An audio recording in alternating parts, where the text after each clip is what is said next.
नमस्कार साथियों, मैं फिर हाजिर हूँ अपने सीजीएल के कुछ क्वेश्चन लेकर। इस बार ये क्वेश्चन अक्टूबर में होने वाले सीजीएल टायर सेकेंड से लिए गए हैं ये क्वेश्चन। तो अपने यहाँ इन क्वेश्चनों को देखते हैं कैसे कर सकते हैं। तो फर्स्ट क्वेश्चन आपको एक ये दिखाई दे रहा है कि एक टावर है, टावर के साइड में एक बिल्डिंग है जो 10 मीटर ऊंची है। वहाँ से टावर के टॉप से एक डिप्रेशन एंगल बन रहा है, जिसे अपन हिंदी में अवनमन कोण बोलते हैं। वो इस एंगल का वैल्यू है 60 डिग्री। और टावर हो गया और बिल्डिंग हो गया, उनके बीच की डिस्टेंस कितनी है? 50√3। तो बताइए टावर की लेंथ यानी कि हाइट कितनी है? बड़ा सिंपल क्वेश्चन, कुछ बड़ा ये है नहीं। पहली बात ये आपको ये पता होना चाहिए, ये 10 मीटर का है, ये 50√3 मीटर का है। अगर ये डिप्रेशन एंगल 60 डिग्री का है तो ये एलिवेशन एंगल बोले तो यूनियन कोण भी 60 डिग्री का होगा। तो आपको टेन थीटा पता होना चाहिए। यहाँ टेन थीटा लगेगा, टेन 60 डिग्री बराबर अपने यहाँ कह सकते हैं लेंथ अपॉन या हाइट अपॉन बेस। इसकी वैल्यू क्या आती है? √3। तो हाइट की वैल्यू और बेस आपने बताया कि यहाँ बेस कितना है? 50√3 है। तो ये अगर 50√3 है तो हाइट अपने पास क्या आ जाएगी? यहाँ अपने बेस रखेंगे 50√3, तो अपने पास हाइट आ जाएगी 50 इंटू √3 यानी 150 मीटर। ये हाइट है इसकी 150 मीटर। ये बिल्डिंग के बराबर होगा। ये इतनी लेंथ होगी, इतनी हाइट बिल्डिंग समकक्ष ही होगी। तो पूरी टावर की जो लेंथ जो हाइट हो जाएगी वो हो जाएगी 150 + 10 160 मीटर।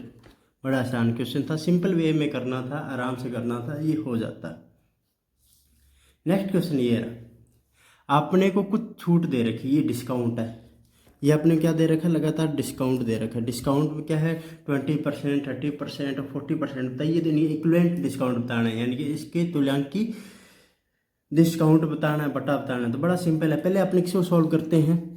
20 और 10 को, 20% और 10%। बड़ा सिंपल तरीका है, अगर आपको नहीं पता मैं बताना चाहूँगा। 20 और 10 कितने हो गए? 30। इसकी फर्स्ट वैल्यू, इसकी फर्स्ट वैल्यू, यानी कि इनका जो दहाई अंक उनको लीजिए, आपस में मल्टीप्लाई कीजिए और इसमें से माइनस कर दीजिए। यानी लगातार 20 और 30 की आगे छूट देते हैं तो वो कितनी की बनती है? 28% की। अब ए बी वाला फार्मूला लगा देंगे। ए बी वाला फार्मूला कौन सा है? a+b-ab/100। लगातार दो छूट पता करने का यही होता है। तो 35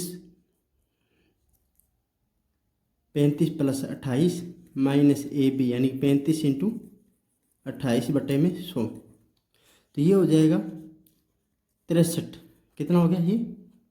63। इसको मल्टीप्लाई करेंगे 140 और 84, 980, 2 अंक छोड़ के ये पॉइंट लग जाएगा। ठीक है, इसको सोल्व करेंगे तो ये 2 और 63 में से 9 गए, कितने बच्चे? 63 में से अपन 9 सॉरी 62 में से 9 गए तो कितने बच्चे भैया? 53। तो 53.20% इनका इक्विवेलेंट क्या आ गया? परसेंटेज छूट आ गया। बड़ा सिंपल क्वेश्चन है, आराम से आपसे कर सकते हैं। इसी तरह देखिए अपना नेक्स्ट क्वेश्चन। नेक्स्ट क्वेश्चन ये रहा, एक इक्विलेटरल ट्राइंगल बनाया गया है एक वर्ग के ऊपर। एक वर्ग के ऊपर एक इक्विलेटरल ट्राइंगल बनाया गया। पहली बात, ये वर्ग का जो नाम है वो देखिए, वो है BCD और E। और BC को आधार मानकर इसके ऊपर एक ट्राइंगल बनाया गया। ये इक्विलेटरल ट्राइंगल है, यानी तीनों साइड क्या होती है? इक्वल होती है।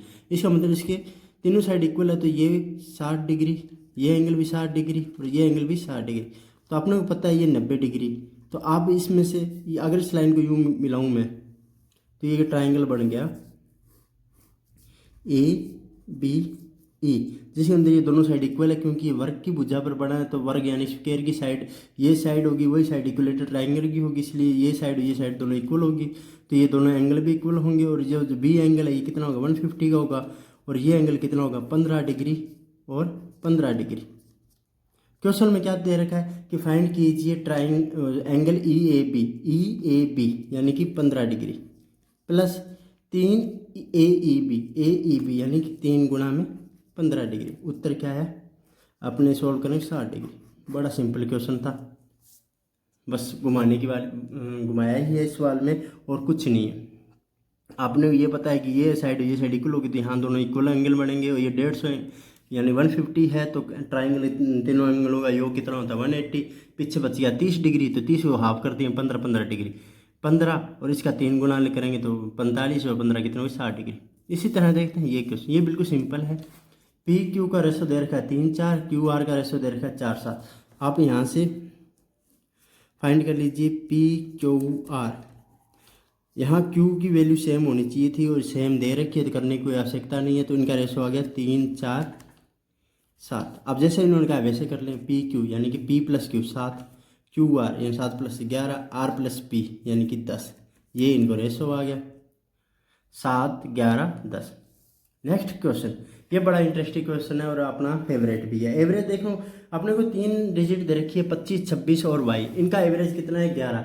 तो बताइए वाई की वैल्यू क्या है। बड़ा सिंपल है, 25, 26 और वाई, इनका एवरेज क्या आ रहा है 11, 11, यानी सबको 11, 11 में डिवाइड कर दिया गया।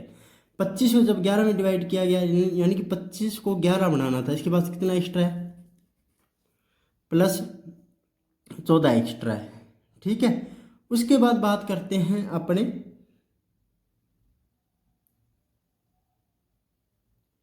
इस सवाल में कुछ मिस्टेक हो सकता है, एक बार फिर देखते हैं सवाल में क्या है। 25, ओके कोई बात नहीं, ठीक है, 25, 26, 11। अब देखिए बिल्कुल सही क्वेश्चन था, मुझे लगा कुछ होगा। अब इसके पास कितना एक्स्ट्रा है 15 एक्स्ट्रा है, कितना एक्स्ट्रा है 15 एक्स्ट्रा है, यानी कुल मिला इनके पास कितना एक्स्ट्रा 29 एक्स्ट्रा है। इस बंदे को कितने लेके आने थे 11 और लेके आने, भाई इसे 11 लाने की कोई जरूरत है आवश्यकता ही नहीं है। क्यों नहीं है, क्योंकि ये 29 नंबर ला के बैठे हैं, तो इस बंदे के पास कितना अंक होना चाहिए, इसका -18 होना चाहिए, क्योंकि 29 में से 11 गए, पीछे कितने बच्चे, ओ सॉरी 11 में से 29 गए, पीछे कितने बच्चे -18, यानी कि वाई की वैल्यू क्या है -18 है। -18 29 के साथ जब ऐड करो तो ये भरपाई कर देगा, यानी कि इसका आंसर क्या आएगा 11। यहाँ भी क्या आना चाहिए था 11 आना चाहिए था, यहाँ भी क्या आना चाहिए था 11 आना चाहिए था, और यहाँ भी 11 आना चाहिए था, लेकिन ये 29 लेके बैठे हैं पहले ही, दोनों मिलाकर एक्स्ट्रा लेके बैठे हैं। तो भाई साहब इनके पास सरप्लस वैल्यू है, इसका मतलब वाई की वैल्यू क्या थी नेगेटिव थी। कितनी नेगेटिव थी, इतनी नेगेटिव थी कि उसके अंदर अगर आपने 29 को ऐड करें तो उसका आंसर क्या आएगा 11 आएगा। इसका मतलब स्पष्ट है कि 11 में से 29 माइनस करो, आंसर आया -18। वाई की वैल्यू क्या है -18। आज की क्लास यहीं तक, उम्मीद करता हूँ कि ये क्लास अच्छी लगी होगी। अगर अच्छी लगी है तो सब्सक्राइब कीजिए, चैनल को शेयर कीजिए और बने रहिए हमारे साथ। मिलते हैं नेक्स्ट क्लास में, तब तक जय हिंद जय भारत।